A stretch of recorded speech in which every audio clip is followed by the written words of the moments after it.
Այս տարվա հունիսին լրանում է կառավարության 2020 թվականի 1994 որոշման մի շարք կետերի համար տրված վերջնաժամկետը։ Այն ընդհանուր օգտագործման տրանսպորտի մասին է եւ սահմանում է պահանջներ քաղաքային երթուղու սպասարկման մեջ ներգրավված տրանսպորտային միջոցների վերաբերյալ։ Այսպիսով, քաղաքային երթուղիներում օգտագործվող ավտոբուսների ու միկրոավտոբուսների տարիքը չպետք է գերազանցի 10 տարին։ Տրանսպորտային միջոցը պետք է կահավորված ու հարմարեցված լինի հաշմանդամություն ունեցողների համար, ունենա սայլակները ավտոբուս բարձրացնելու հարմարանք եւ դրանք կանգնեցնելու համար առանձնացված հատված։ Պարտադիր պահանջ է նաեւ վտանգի ազդարարման կոճակի եւ տեղորոշման սարքի առկայությունը։ Սյունիքի մարզում մարտի 1-ի դրությամբ ներքաղաքային տրանսպորտ գործում է 2 խոշորացված համայնքներում՝ Գորիսում եւ Կապանում։ Սիսիանում արդեն մի քանի տարի է քաղաքային երթուղին չի սպասարկվում։ Այստեղ ավականու որոշմամբ մայիսի 1-ից կգործի նոր հոակ, որը կկազմակերպի համայնքային միջոցներով գնված նոր միկրոավտոբուսների երթևեկը։ Միկրոավտոբուսները համայնքի ղեկավար Հովսեփ Առաքելյանի խոսքով լուծելու են տրանսպորտի խնդիրը գոնե քաղաքում։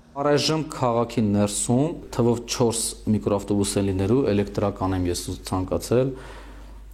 կամերայով հագեցած, երկուսը մի կողմից, երկուսը մի կողմից, որ բնակիչը մաքսիմում սպասի 10-ից 12 րոպե բրտին նստելու համար։ Հաճախականությունը արագ լինելու։ Սիսիանը, երբ որ արդեն համար ենք ավարտված, կանցնենք մոտակա բնակավայրերին։ Կապանում այս պահին ներքաղաքային երթուղիները պատշաճ սպասարկվում են, բայց դրանցում ներգրավված տրանսպորտային միջոցները մեծ մասամբ չեն համապատասխանում նոր չափորոշիչներին։ Համայնքի ղեկավարի առաջին տեղակալ Գորթ Հադևոսյանի խոսքով համայնքապետարանը առաջնորդվելով ուղևորների կանոնավոր փոխադրումներ իրականացնող կազմակերպություններ եւ անհատ ձեռնարկատերեր ընտրելու մրցույթ անցկացնելու կարգով հայտարարել է մրցույթ, ընդգծել են նաև նոր չափորոշիչների պահպանման պահանջը։ Մրցույթին մասնակցելու հայտ որևէ ընկերություն չի ներկայացրել։ Նախկինում մրցույթով ընտրված օպերատորների հետ ունեցած պայմանագրերն էլ ավարտվել են։ Համայնքապետարանը այժմ ժամանակավոր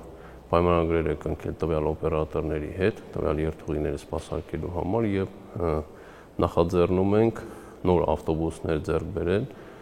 քաղաքում գործող այդ երթուղիները սպասարկելու համար։ Այս պահին մենք հայտարարել ենք 6 ավտոբուսների ձեռքբերման մրցույթ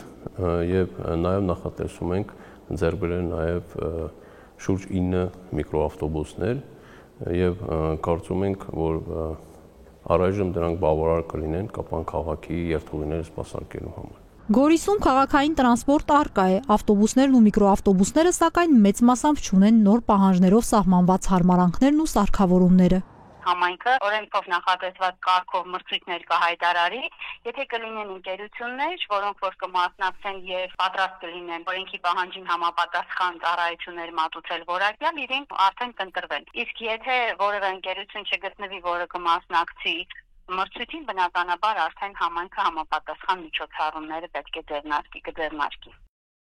Տարածքային կառավարման եւ ենթակառուցվածքների նախարարության ավտոմոբիլային տրանսպորտի քաղաքականության բաժնի պետ Ռուզաննա Այվազյանի խոսքով սահմանված պահանջների կատարմանը հետևելու են խստորեն, ժամկետները չեն երկարաձգվելու։ Պաշտոնյան կոչ է անում համայնքների ղեկավարներին չսպասել հունիսի 1-ին գործել, որպեսզի քաղաքացիները չտուժեն։